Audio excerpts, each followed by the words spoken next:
Hi, everyone, and welcome to The Shift with Gina. This is the first episode that I'm doing for this, I guess you could call it a new show.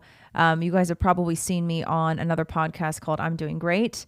But for a while now, I've had a private women's group that's all about health, wellness, and culture from a women's perspective. So this podcast is just some additional content to go along with some of the stuff that we do in The Shift. The Shift is also, it's a great place for weight loss goals, women who are brand new to fitness, brand new to weight loss and health in general. We do weekly workouts and I do exclusive content over there every week. We do a weekly webinar. I share recipes. We do health challenges. It's only for women. Sorry, guys. But there's just been a lot of topics that we've been talking about, not only in the health and wellness space, but also just from a cultural perspective that I wanted to post some additional content, some longer form content. So for today's episode, I want to talk about a trend that has been picking up a lot of speed lately. And I think all in all, it's a good thing. But I think we need to have a deeper conversation about it to really understand it and to apply it so that it becomes useful for our society. The trad wife. The trad wife, the traditional wife, is having a moment in our culture right now. Just in the last 12 months alone, the number of Google searches for the phrase trad wife meaning increased 550%. And just in the month of March alone, the searches for trad wife doubled just in the last month. So there has been, you also couple this with what you see on social media, accounts like Ballerina Farm. Ballerina Farm is one of the most watched accounts on Instagram.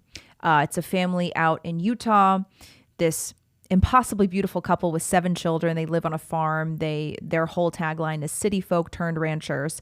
It recently came out that the father is the son of the JetBlue founder who's worth like $500 million. So there's been some drama and controversy about the family sort of cosplaying farm life. But I think that's a little bit silly because they do live the farm life. And the whole point is that Ballerina Farm and accounts similar to that are becoming very popular because the state of our culture has made it to where people are really interested in the trad wife life, just the trad life in general, but particularly in the trad wife. Hannah Neeleman, who is the mother and wife of the Ballerina Farm family, she was a ballerina who studied at Juilliard University, 7 kids, and she's always posting these very comforting videos of her cooking these elaborate homemade meals. She makes homemade sourdough bread, homemade mozzarella cheese, and she's making these beautiful layers of lasagna, and she makes these meatball subs, and she makes really wonderful home-cooked food. And her videos get millions and millions and millions of views. I'm talking about like 72 million views, 14 million views. At the bare minimum, her videos usually get at least 3 or 4 million views, which is a lot of engagement for something like Instagram and TikTok. And she's just one of several examples. You see a lot of other YouTubers like Ariel Tyson. She also has 7 kids, lives on, I don't know if it's a farm, but lives on a big piece of land in Tennessee. And there's just been a lot more interest in the trad wife life. And I love seeing that. Overall, it's a fantastic thing because I think one of the reasons why people have become so much more interested in the trad wife is because the polar opposite of that is the Fresh and Fit podcast, the whatever podcast of women who have OnlyFans accounts. They do porn, they actively look for sugar daddies, and they go on these shows and just expose the degeneracy of millennial and Gen Z women. I think our society, which I've talked about many times on my social media, on YouTube, wherever, our society rewards bad behavior from women. Our society encourages women to be sexually promiscuous, encourages them to abort their own babies, encourages them to participate in porn and OnlyFans, or even at a point where mainstream culture encourages women to cheat on their husbands. Not even joking. You can go to bustle.com. They just did this big article about how cheating is a feminist act of self-care. I'm not exaggerating. That is not hyperbole. We now have people who are claiming that cheating on your husband is a form of self-care. There's an author named Jo Piazza. She did this entire podcast on how Infidelity for a woman can be an act of self-care. So our culture just continuously rewards bad behavior from women. And then, like I said, these podcasts like the Whatever Podcast, Dating Talk, they do it every Sunday and Tuesday night. And Brian Atlas gathers these women around the table that are just, they're all OnlyFans girls. And they have a room temperature IQ. And you listen to these girls talk about these insane double standards. They expect their man to be over 6'2", and he's got to be a 10 out of 10. And he's got to be rich and a really nice guy and have a full head of hair. And it's got to be super sexy. And they think they're all 10s out of 10s. And it's just a really sad thing to see, because feminism and the sexual revolution, as we know, I don't even have to tell you, they have ruined women. They have ruined society. And it's starting to make society just decay away, large amounts of society to just decay away. So naturally, the trad wife movement is picking up speed because men are realizing that most women in society are trash. Why would you want to even approach one of these girls? Why would you even want to consider dating a girl who has shown her naked body online, who has had sex with men online? The idea of having a wife and one day the mother of your children who has exposed herself on the internet like that is just not even an option for men, which I completely understand.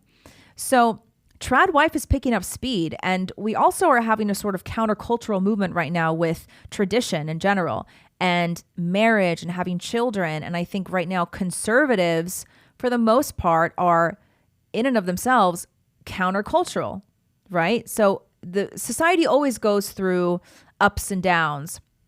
Or the pendulum always swings. That's what I mean to say. The pendulum is always swinging. And right now I feel like the pendulum is starting to swing back to tradition, back to family values, and hopefully back to conservative values. And there's this countercultural movement because right now, the thing that is rock and roll, the thing that is punk rock is family, marriage, and tradition. So the trad wife is making a comeback. And all in all, that's a great thing. You have a lot of these Instagram accounts and TikToks and a lot of influencers who are just living this dream, the idyllic life of the trad wife. She's cooking, she's beautiful, she's all natural, no Botox or lip fillers, barefoot in the kitchen, pregnant with children at her heels, making the most wonderful food and supporting her husband and his professional dreams. And all in all, it's great. But I think what we need to really be honest about is, I think this is my opinion, and maybe not everyone on the right is going to agree with me, but I think that what we've done is we've replaced true tradition with trad porn. And in a way, like I said, I understand why the tradition subculture on social media is gaining so much speed, but I think that we've replaced tradition with trad porn. What I mean by that is you can't fully understand what the traditional wife is and what her role is without understanding the full context of traditional family. The traditional wife does not exist separate from the traditional family. And the traditional family does not exist separate from the traditional wife. They are inseparable. You cannot take the two apart. But I think what many people are fantasizing about when we think about the trad wife is that small sliver in history of the 1950s and maybe part of the 60s when the trad wife and, is it Leave It to Beaver? I always get those shows mixed up. I Love Lucy, all those shows back then where that was the quintessential suburban life, white picket fence trad wife. And I think the comeback of the trad wife that we're seeing right now and that the right is really promoting is the trad wife from this specific sliver of history, which if you understand, and unfortunately most Americans are just not really well-versed on history in general. We don't even know our own cultural context, let alone the cultural context of our ancestors and internationally. That little sliver of the 1950s housewife was an anomaly. And it was not at all what traditional family has been like for the rest of human history. So the trad wife that we think about today is a pillar of the nuclear family. And you'll hear the term nuclear family used a lot by conservatives and people on the right. The nuclear family is a marketing term. And a lot of people on the right have fallen for it as if the nuclear family is the family model that we should all aim for. But the nuclear family is very new in history. It's like for all of human history, the nuclear family didn't exist. And what I mean by the nuclear family is husband, wife, and children living in a house, white picket fence, American dream, separated from extended family, separated from even hired help. You know, most of our history, it was servants and apprentices would live on the land with these families that were much larger than just mommy and daddy and kids. So the nuclear family is a fairly modern model of living that was only recently introduced to Western society as a result of industrialization, right? So the 1950s, like if you look back, way back in history, all the way as far as we can look back, the nuclear family never existed. In the early years of America, it was actually unheard of to see a husband and a wife and their children live alone and isolated from the rest of their extended family. In fact, in 1800, most American workers were still farmers, and 90% of Americans in the early 1800s, 90% of Americans lived with or at least very close to relatives such as grandparents, cousins, aunts, uncles, and servants and apprentices who were considered family even though they weren't blood related. And all these people were an integral part of the family economy. Children were not only raised by their mother, they were also raised by grandmas and aunts. And, the whole idea of it takes a village to raise a child, that was true and that was lived out until fairly recently in history. And these children would also spend a significant amount of time with their extended relatives, working in the fields, contributing to the family economy, and learning from many of the other trusted adults in this family unit. We're not talking about, when I say it takes a village, I'm not talking about the current modern idea of it takes a village, like your friends and your neighbors and your teachers and the people at school. No. What it used to mean is that trusted family, very trusted family that was a small group that lived together on the same land, right? So children were not only raised by their mother. However, until 1850, about 75% of Americans over the age of 65 lived with their children and grandchildren. That's a big statistic. So 3/4 of Americans in the mid 1800s lived above the age of 65, lived with their children and grandchildren. So, right, this is multi-generational living. So it's really important to understand that multi-generational living was the bedrock of family up until fairly recently. The concept of the nuclear family was virtually non-existent up until fairly recently. And this was the case all over the world, not only in the US.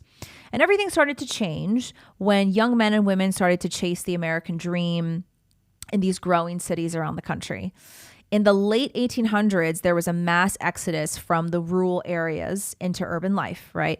And this, the unexpected result of this, which people don't know, this is kind of a well-kept secret, this actually caused the average age of marriage to lower.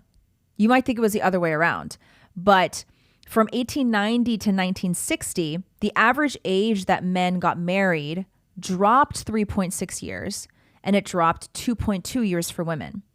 One of the main reasons is because city life could be really lonely and isolating. When you're living on a farm, living on a big piece of land, sprawling land with your family, grandparents, cousins, uncles, servants, apprentices, you are constantly surrounded by your family and the people that you know and love. However, when you're in the city life and you don't know people, even though you're surrounded by the hustle and bustle, you feel a bit lonely. And so the solution to that was marrying earlier. So this is actually, it sounds counterintuitive, but that was actually one of the unexpected results of people moving from the farms into city life in the late 1800s. So the nuclear family, as we know it today, was secured really in the early 1900s. So not that long ago, 100 years ago. So we've only known the nuclear family to be a thing in the last 100 years. And so many of us don't know our own history and don't know our own ancestors that we think that the nuclear family is the only family that is worth fighting for. And around this time, this is when the husband and the father became the main breadwinner, and it was less about a family economy and more about the husband and father going out to be the breadwinner. And multi-generational living was largely replaced by a man and a woman with children. In 1960, the data shows that 77.5% of children were living with their married mother and father without any extended family. So the numbers flipped. The numbers completely flipped.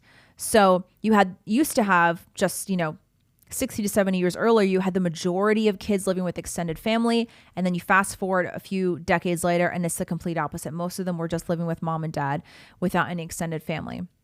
So the entire understanding of family flipped on its head. And what used to be the majority, which is multi-generational living, became the minority. And the American dream of the white picket fence meant that grandparents, aunts, and uncles no longer lived under the same roof and not even lived on the same land or even lived close.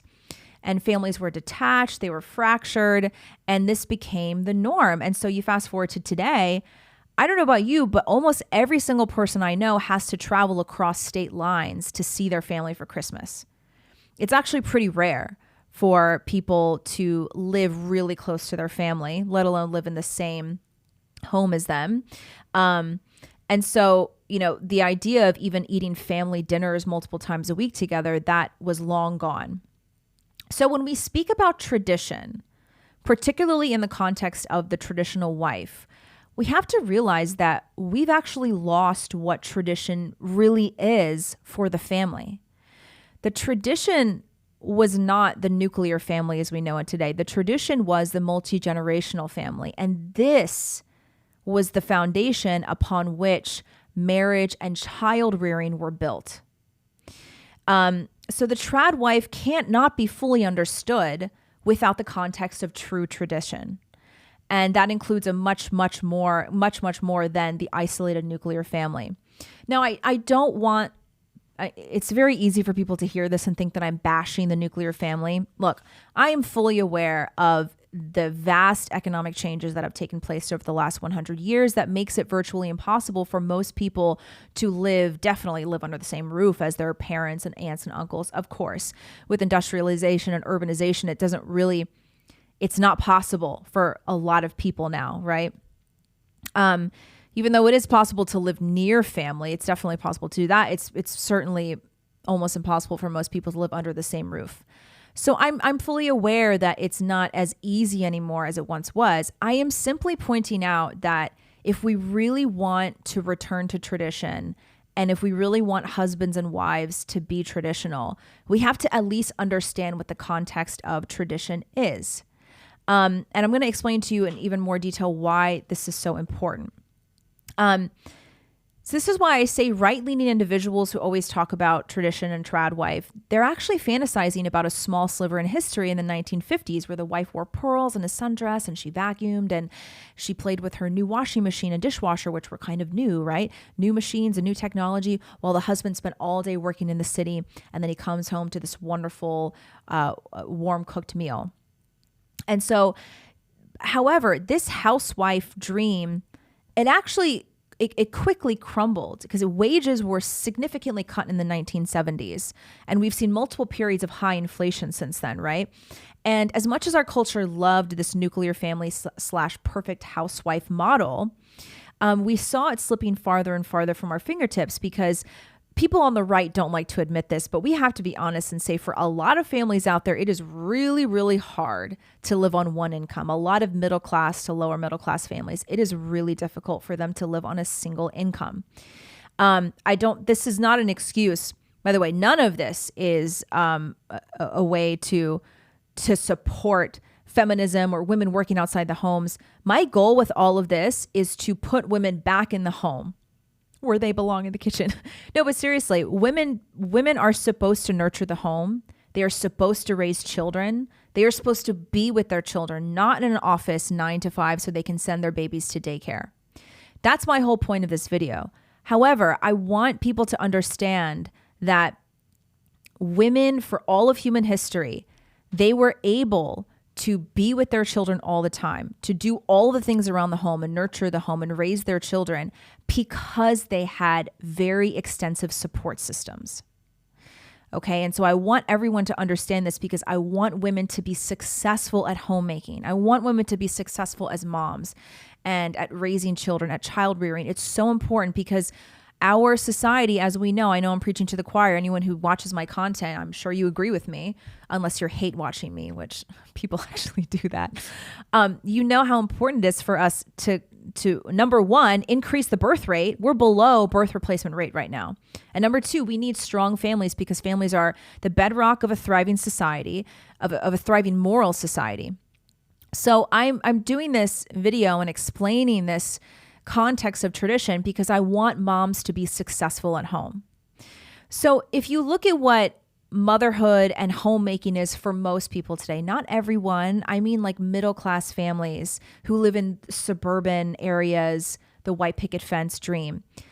If you think about these women's day to day, they wake up with the kids, husband probably goes to work very early, and they're alone with the children for the majority of the day.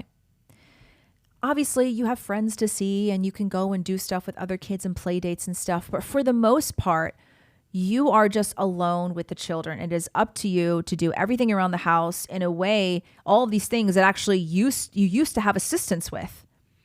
And, you know, I hear this all the time. This is why, again, people on the right don't like to admit this. They like to just gloss over this and pretend it doesn't exist. There are a lot of moms out there who either don't want to be home alone all day and feel the pressure of having multiple kids without any help. Or number two, that's what they're doing and they genuinely don't really enjoy it because it's very isolating. And again, this is not bashing women staying at home. Women should be raising their children. But I personally believe that we are not giving a lot of these mothers the tools that they had for many generations before us, that all of our ancestors had. And so I kind of understand why so many women don't like it, don't really like being home with the kids all day and just homemaking, especially if you come from a family that doesn't have a lot of resources to maybe have a second car. Because I know a lot of families out there have cut down on expenses so that the mom could stay at home with the kids. Maybe you don't have a second car to take your kids out to many play dates. Maybe you don't have access to go to a lot of different activities with the kids. You can send the kids to extracurricular activities. Not all families, especially middle class and lower middle class, have access to all of that.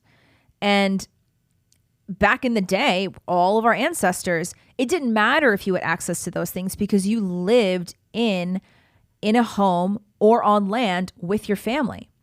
And so again, you cannot understand the role of a traditional wife without understanding the full context of tradition. And raising children and educating children was never, ever done by just the mommy alone. It was never done that way. I'm not saying that moms shouldn't do it today. I'm just saying that if men want a traditional wife, then they're going to have to really be honest about trying to provide them a traditional family.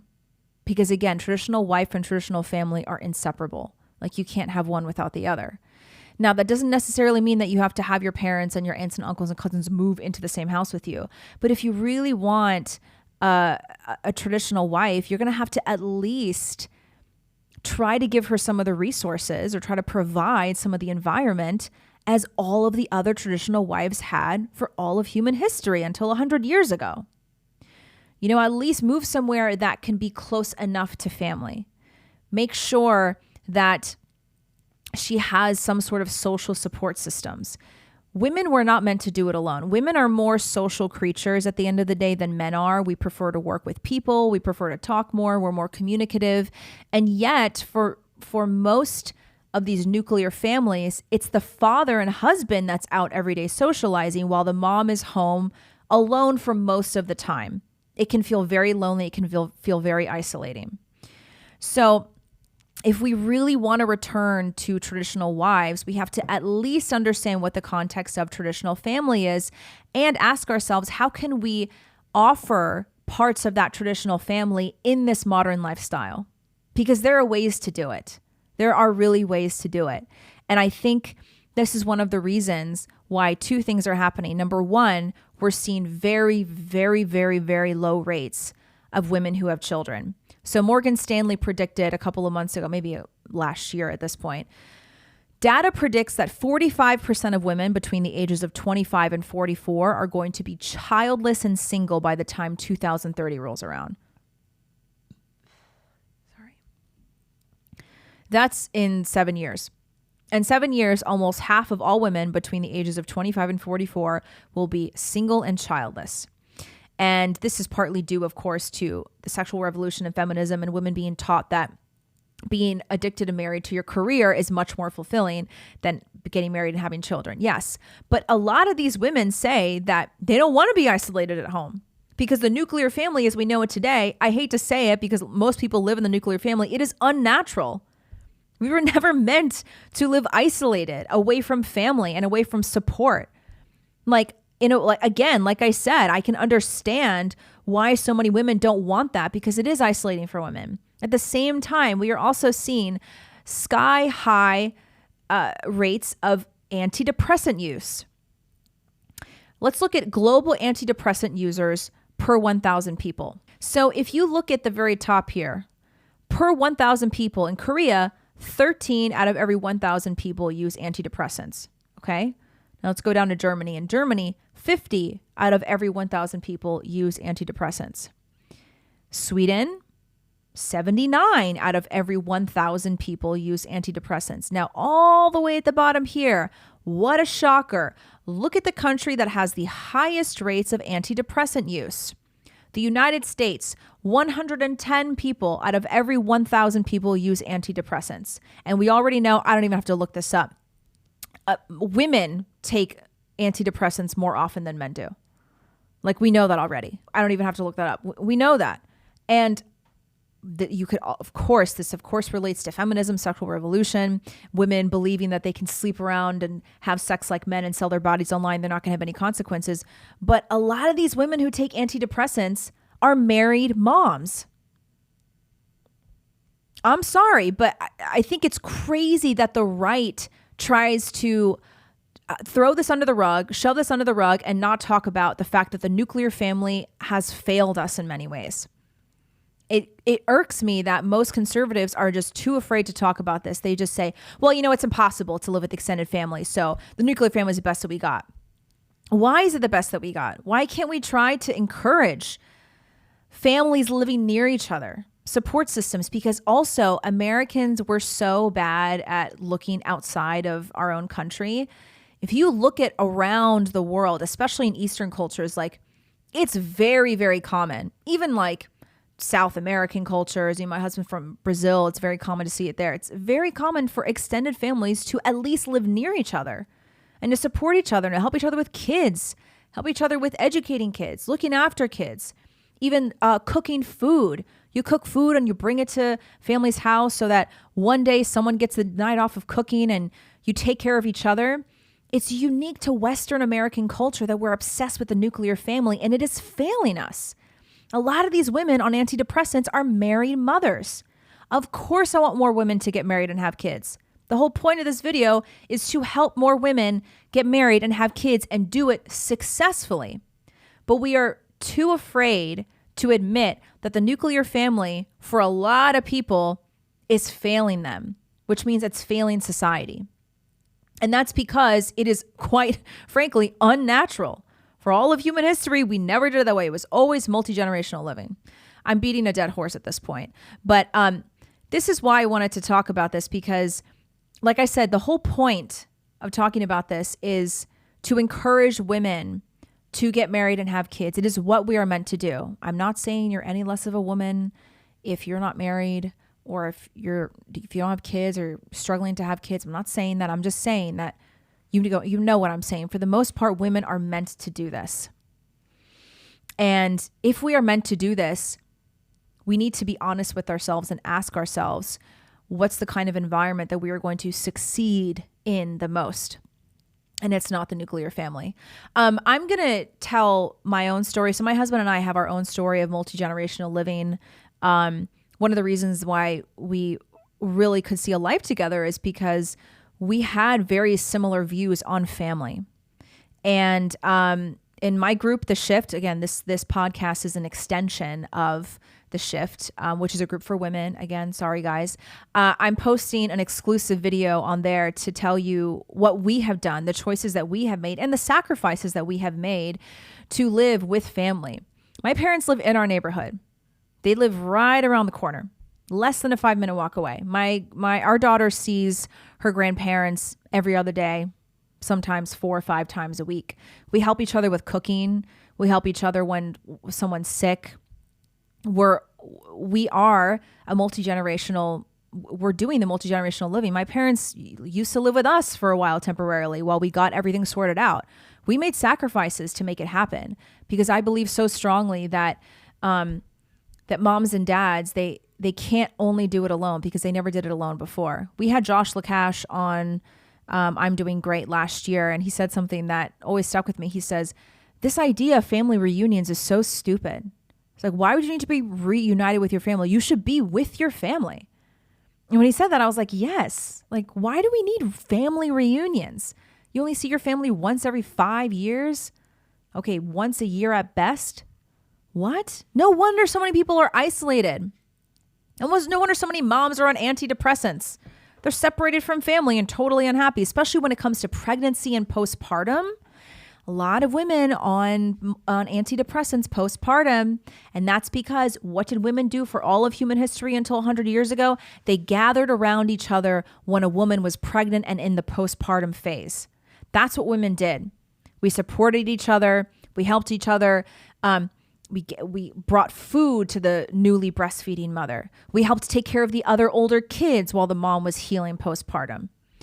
And now a lot of these moms, they just go to the hospital, pop out a baby, they come home, and they have to just keep doing what they're doing. And it's depressing and it's hard for them to fully heal and learn how to juggle everything all at once.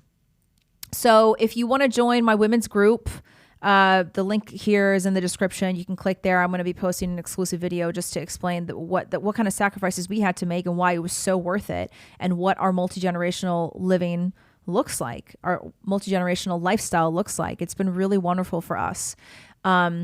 So also in my group, like I said, we do workouts and recipes and health challenges and stuff. So it's not just exclusive content with me. But that's, I think it's really tied to the antidepressant use and nobody is really talking about that. Okay, and to pivot really quick, I want to talk about one more thing before we sign off. I shared a video to Twitter that actually went kind of viral. I didn't expect it to. I was curious. So I have a TikTok. I don't ever scroll through it, but every once in a while, maybe like once every 2 months, I decide to just take a look and see what's on there, especially in the fat acceptance, feminism type space. And I noticed there's this trend of obese people showing what they eat in a day. I'm going to show you this video. I got the bag. Today it's going to be a little different. I'm going to do what I eat in a day starting at 4 p.m. I got a pretzel and cheese. Cheddar pepper I've never tried before. Hot. Really rich in cheddar. Mozzarella stick. Mozzarella stick with marinara. Corn dog with mustard. Keep in mind I'm sharing all these things with my mom. Say hi, Mom. Hi. Sprouts. Petco. I got frozen yogurt tart. Oh my God. Strawberries, mango boba, and what's it called? Fruity Pebbles.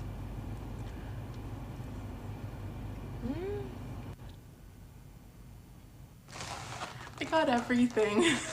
Okay, I got tortillas tacos. Oh no, sorry, velvet taco, and Panda Express. First, a cream cheese raccoon.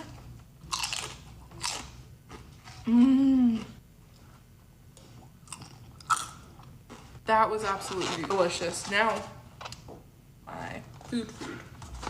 I got chow mein, super greens, honey walnut shrimp, and Angus beef. I'm so excited.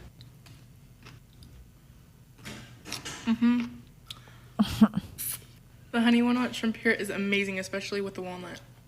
Oh my gosh, The Angus she's beef not is stopping. Next level. Oh, she's still going. Water from a plastic bottle. Drink those toxins, honey. Panda's Express chicken egg roll. So crunchy, so good. Oh. Veggie spring roll. Now, velvet tacos. I got a Mexi shrimp and a chicken and waffle taco. These are so good. She's still going. Oh my gosh. Thanks for tagging along to my what I eat in a day. Cheers. Oh. Oh my, okay. All right. No, enough. Okay. Hey, you know what, guys? She's 16 years old. She's 16 years old. Okay, I saw that and it made me so angry. Not only for this girl. So first of all, I don't know if you caught it in the video. She said, my mom's here, by the way, and she's sharing the snacks with me, and her mom waved, and her mom's hand is like the hand of an obese woman. Like, I'm not trying to be mean, but you could tell. That is child abuse. Someone on Twitter, someone, bless their heart, estimated all the calories of that, and it turned out to be 6,000 calories after 4 p.m. 6,000 calories after 4 p.m. And I tweeted, I said, a 16-year-old shares what she eats in a day. Are we supposed to just pretend like this is normal and fine and these eating habits aren't putting a strain on our healthcare system and affecting the future of our country? Is it fat phobic to remind everyone that half of the U.S. is obese? So this went viral. It got over 3 million views. It got, almost 25,000 likes and 3,000 retweets. And a lot of people were commenting and quote tweeting it. And I had no idea it was going to go this big, but here's the most upsetting part about this is that a lot of people in the comments say things like, why do you care what she eats? Why do you care what she does with her body? It has no effect on you whatsoever. This idea that we should not care what anyone does with their own body it may be single-handedly responsible for the downfall of our society. So first of all, the idea that your morality should be based on whether it directly affects you is heinous. By that very logic, you shouldn't care if a stranger rapes, kills, or steals from someone you don't know across the country because it doesn't directly affect you, right? Our sense of morality is so twisted that we actually think it's okay to base what we think is good on whether it directly affects us. And secondly, of course it affects our society if half of Americans are obese. Of course it does. Not only does it put a huge strain on our healthcare system, but it also causes a severe dip in productivity in our economy. It affects fertility and future reproductive health of these people, which is going to affect the birth replacement rate of our country. It's going to affect the way that our entire society functions, because what even a lot of people on the right fail to understand is that society is a living organism. When you allow, this is from a Burkean perspective, particularly Edmund Burke, he's called the first conservative. If you allow a section of society to decay away, it's going to affect the rest of society in very real ways. And I'm so sick and tired of hearing this argument. Well, what do you care? It's just not affecting you. You're just a bully. Why do you care so much what other people do? It affects us all when people eat themselves to death, watch copious amounts of porn, have promiscuous sex all the time, participate in porn and OnlyFans, abuse themselves with drugs and alcohol, mutilate their own bodies in the name of gender theory. That affects our entire society, and I'm sick and tired of pretending like it doesn't. You people are so sick in the head that you think it's okay for a 16-year-old to abuse her body like this? Why, for clicks and views on TikTok? You think it's okay? She has a following of like 400,000 people on TikTok who follow her. And we're going to pretend like that's totally okay because it doesn't directly affect you, right? What is wrong with us as a country? The rest of the world laughs at us. They laugh at our incredibly high rates of obesity because it affects everyone. And I'm so done pretending like all these things that people do to their own bodies, it's totally okay because it doesn't affect you. Maybe we should start caring what people do behind closed doors. I hate that argument. Well, I don't care what they do behind closed doors. Just don't bring it out into the open. No, we should care. We should care sometimes what people do behind closed doors, because what they do behind closed doors affects them, which affects our community, which affects our country. And women especially, they have the highest rates of extreme obesity. And you see girls like this, you see young women like this who are just abusing their body. You know what, guys? We need to face the music and understand that gluttony is one of the 7 deadly sins. And we have glorified it and put it on a pedestal like it's something cute to watch on TikTok because it's empowering. She can do whatever she wants. Maybe we should care what people do behind closed doors. If we did, maybe our society would be in a better place. And here's the thing about obesity. It's 100% reversible. She has a chance. She's young. She could turn it around, and by her mid-20s, she could be fit as a fiddle if she wanted.